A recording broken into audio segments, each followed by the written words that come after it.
Good morning student, this is your chapter 18 Culture and Heritage of India from your Social Studies book of class 4. Culture and heritage, what is the meaning of culture and what is the meaning of heritage? Here are two new word for you, culture and heritage. Culture क्या होता है? Culture है आपका खाना पीना, रहन सहन, पहनना ओढ़ना, तौर तरीके जो भी हैं वो हमारे कल्चर में आता है और इसकी मीनिंग हिंदी में होती है संस्कृति। और हेरिटेज क्या है? हेरिटेज मीन्स हिंदी में होता है विरासत। विरासत कहते हैं हेरिटेज को। विरासत का मतलब होता है एक पीढ़ी से दूसरी पीढ़ी को प्राप्त होना। मीन्स जिस तरह से आपके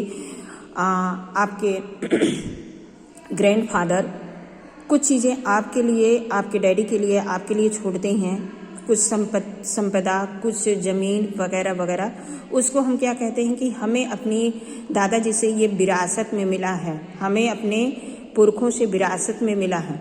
इसी तरह से अगर हम इंडिया की बात करते हैं, भारत की बात करते हैं, तो भारत का क्या है हेरिटेज होगा? भारत की क्या विरासत होगी? तो भारत के विरासत का मतलब है कि जो सैकड़ों सालों से, हजारों सालों से एक पीढ़ी से दूसरी पीढ़ी को कोई चीज़ प्राप्त हो रही है, वो चाहे संस्कृति प्राप्त हो रही है या हमें कोई मोनूमेंट प्राप्त हो रहा है या कोई संपदा प्राप्त हो रही है, तो ये क्या कहा जाएगा कि ये भारत की विरासत है। मीन्स जो हजारों सैकड़ों साल पहले से एक पीढ़ी से दूसरी पीढ़ी को मिलती आ रही है, उस संपदा को, उस संस्कृति को, उस कस्टम को, उस रीति रिवाज को, या म्यूजिक हो, डांस वगैरह हो, उसको हम क्या कहेंगे कि ये हमें विरासत में मिला है, ये हमें एक पीढ़ी से दूसरे पीढ़ी को शुरू से मिलता आ रहा है।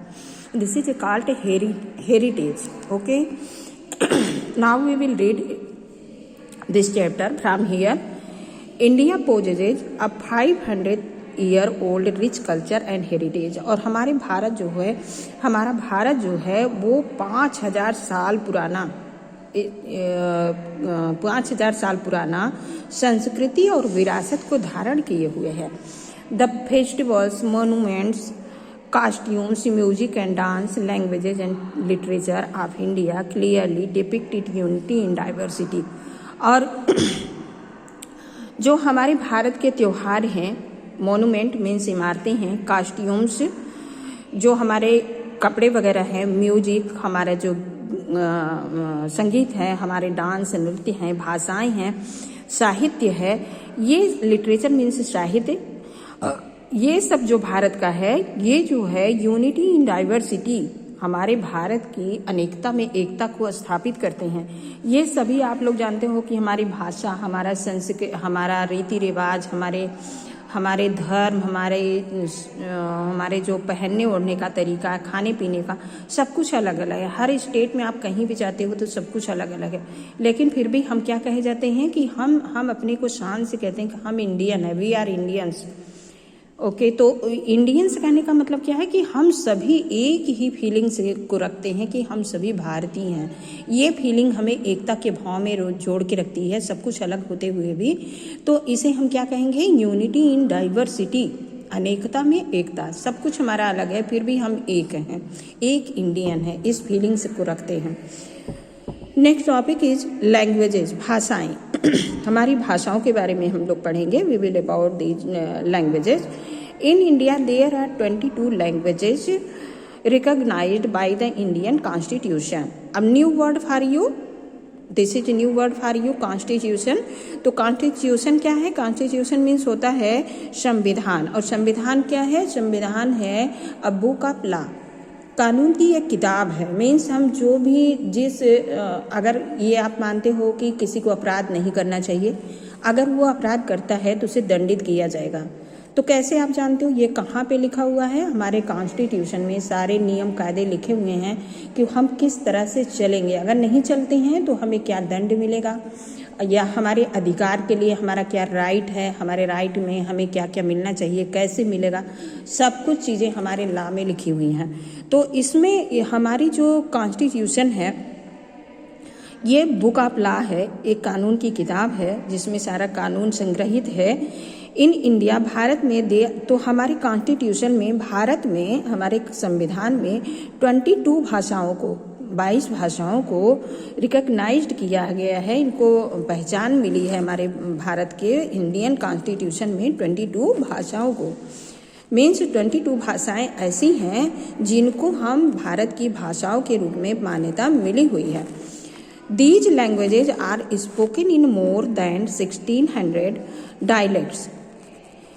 Second word is, this is second word for you, new word for you, dialect. What is the meaning of dialect? Dialect are different form of the same languages. इसका क्या मतलब होता है कि ये पहले आप यहाँ से देखो, these languages are spoken in more than 1600 dialect. तो जो भाषाएं हैं 22 भाषाएं हैं, ये जो हैं 1600 से ज़्यादा, मोर देन 1600 मीन 1600 से ज़्यादा डायलेक्ट में हैं तो बोली जाती हैं। डायलेक्ट का मतलब होता है कि एक ही भाषा के विभिन्न रूप, एक ही भाषा के विभिन्न रूप। जैसे आप देखते हो हिंदी भाषा को आप एग्जाम्पल में ले लो। हिंदी भाषा में अगर यूपी और बिहार में आप जाओगे तो यूपी और बिहार में हिंदी ही कई तरीके से बोली जाती है, कई रूपों में बोली जाती है। जैसे आप यूपी में आते हो तो अवधी बोली जाती है, ठेठ भाषा बोलते हैं लोग, भोजपुरी बोलते हैं, एट्सेट्रा एट्सेट्रा।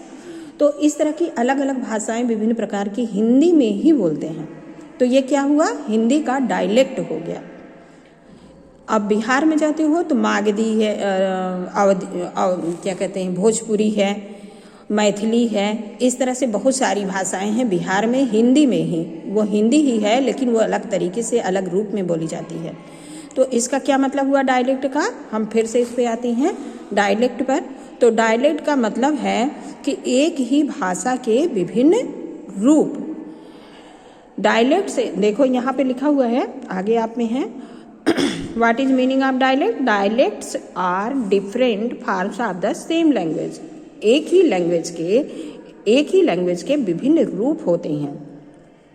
फॉर एग्जाम्पल, उदाहरण के लिए, Hindi is spoken in different ways in Uttar Pradesh and Bihar. हमारी हिंदी भाषा, हमने अभी आपको बताया, हिंदी भाषा बिहार या उत्तर प्रदेश में विभिन्न प्रकार से बोली जाती है। The official language of India is Hindi. What is the official language of India? Hindi is official language of India. तो हिंदी को भारत की ऑफिसों में प्रयोग करने वाली भाषा के रूप में मान्यता मिली हुई है कि मतलब हम सरकारी कामकाज कैसे करेंगे। However English is the official working language. Hindi को ऑफिशियल लैंग्वेज के रूप में मान्यता मिली हुई है, बट आज भी यद्यपि इंग्लिश जो है ऑफिशियल वर्किंग लैंग्वेज है, मतलब काम काज करते हैं हम इंग्लिश में। इंग्लिश को कार्यकारी भाषा के रूप में मान्यता मिली हुई है।